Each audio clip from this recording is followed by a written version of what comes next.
최근에 뉴스를 보니까 남친 여친 애들입니다. 한 시간에 뭐 6만원 뭐 이런 뉴스 제목이 있더라고.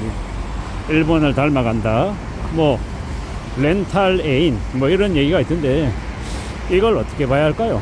저는 좀 극단적으로 이러한 이제 얘기들을 이렇게 뉴스를 들으면서 무슨 생각이 드냐면, 경제가 안 좋아지니까, 경기가 안 좋아지니까 이제 성매매를 저런 식으로 이제 포장해 가지고 하려나 보다, 이런 생각들이 드는 거죠. 이제 이 젊음, 그러니까 이제 외모 경쟁력을 가지고 있는 이들이 이제 저런 이제 그걸 통해 가지고 이제 돈을 번다, 돈벌이를 한다, 뭐 이런 생각들이 드는 거죠. 뭐 성매매가 아니다, 그냥 잠시 만나 가지고 이야기 나누고 같이 밥 먹고 뭐 그러는 정도다, 그렇게 나쁜 쪽으로 매도해서는 안 된다, 뭐 이렇게 생각하는 사람들도 있을 것 같은데, 실제로는 거의 시작은 이제 그렇게 하는 거죠. 시작은 그냥 만나서 이야기 나누고 그냥 자연스럽게 이야기하는 정도다, 뭐 그렇게 얘기하지만, 이제 그러한 것에서 시작해서 이제 차츰 이제 좀 더 노골적으로 변하고 조금 더 상대방이 더 과도한 것들을 요구하게 되면 결국 돈이 오고 가고 이제 그런 식으로 이제 흘러가지 않을까라는 생각이 드는 거죠. 일본이라고 하는 나라에서도 잃어버린 30년 동안 경제가 되게 안 좋아지면서 이제 되게 그런 윤락업소들이 성행했죠. 빠친코가 성행하고 윤락업소들이 되게 인기를 많이 끌었습니다. 이제 남성들도 이제 정상적인 이제 이성관계, 교제 뭐 이런 것들을 못하게 되고 이제 되게 빡빡하게 이제 휘둘리면서 살다 보니까 이제 좀 자극적인 거, 이제 극단적인 거, 그런 것들을 이제 요구하다 보니까 그런 쪽으로 이제 흘러간 게 아닌가라는 생각이 드는 거죠.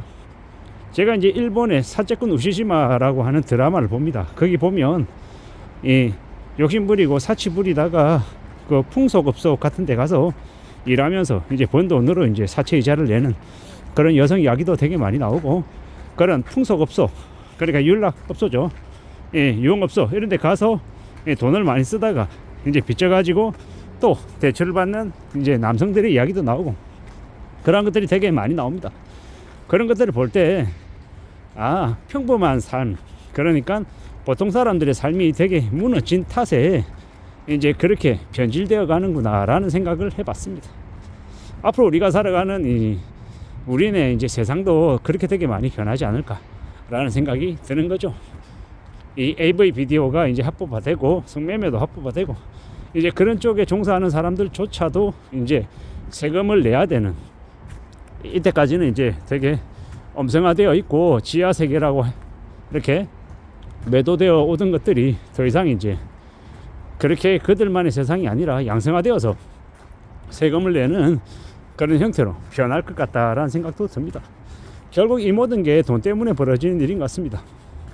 정부라고 하는 것도 세수가 부족하니 그러한 곳에서도 이제 세금을 이제 징수해야 세수가 확보가 돼야 이제 정부를 운영할 수 있으니까 그렇게 하는 거고, 개개인들은 개개인들대로 더 이상 이제 먹고 살 이제 거리가 안 생기니까 그렇게 자신의 성을 팔아서라도 이제 돈을 만들어서 생활하겠다라고 이제 변질되어 가는 거죠.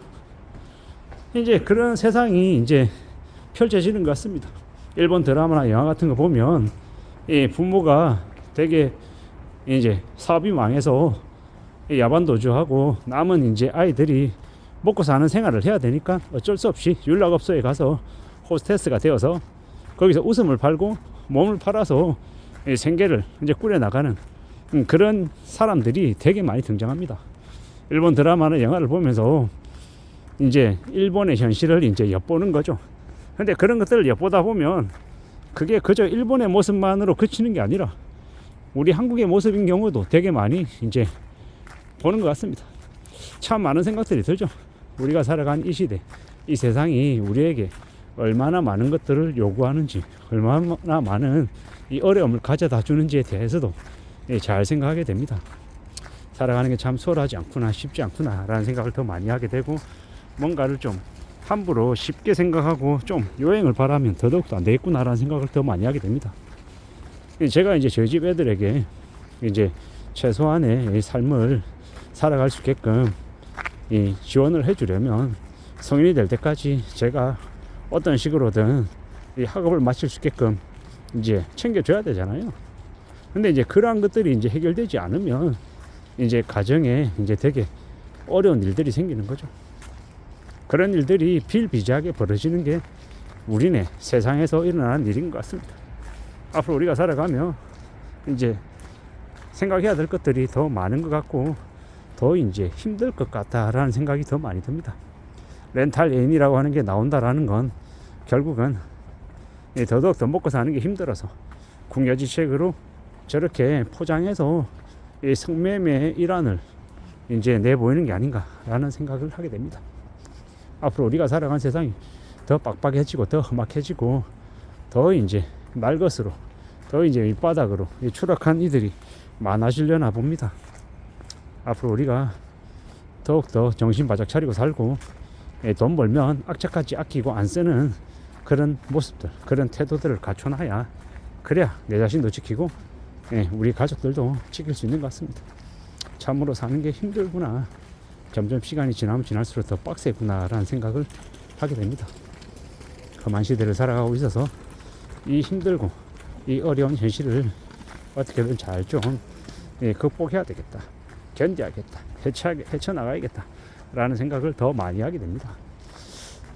그런 이 힘든 현실을 좀 벗어나고 싶고 좀 하루빨리 좀 나아졌으면 좋겠다. 뭐 이런 마음은 항상 가질 수가 있습니다. 근데 그렇다고 해서 너무 조급하게 서두르거나 너무 빨리 훨씬 더 많은 이 수익이나 더 많은 이익을 기대하다가 사기당하는 경우도 많으니까 항상 경계하고 항상 조심해야 될 것 같습니다.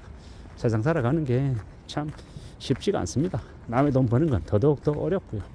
그런데 쉽게 생각하고 여행을 바라고 한 달에 5천만 원, 한 달에 1억 번다라는 개소리에 놀아나면 인생이 순식간에 파탄 날 수 있다라고 생각합니다.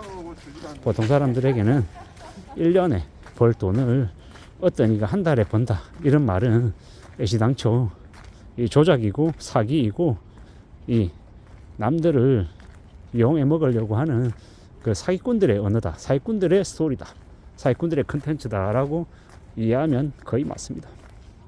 우리의 일상에서 쉽게 크게 돈 버는 일은 없습니다.